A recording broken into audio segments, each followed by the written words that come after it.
Hello there everyone, welcome back to our channel. In today's video, you are going to see how to turn off Facebook notifications on Android. So for that, let's head over to your Facebook application first. Once you are there, just head over to hit the three lines icon on the top right and then go to the settings icon. And in here, if you can't find the notification settings, then what you need to do is just to head over to your phone settings. And in here, go to the search option, search for notifications and go to notifications. And here go to app notifications. And in here, search for Facebook.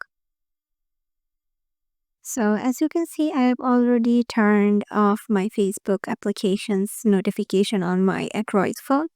So if you have it turned on, just turn it off from here. And yeah, that's how easy to do this.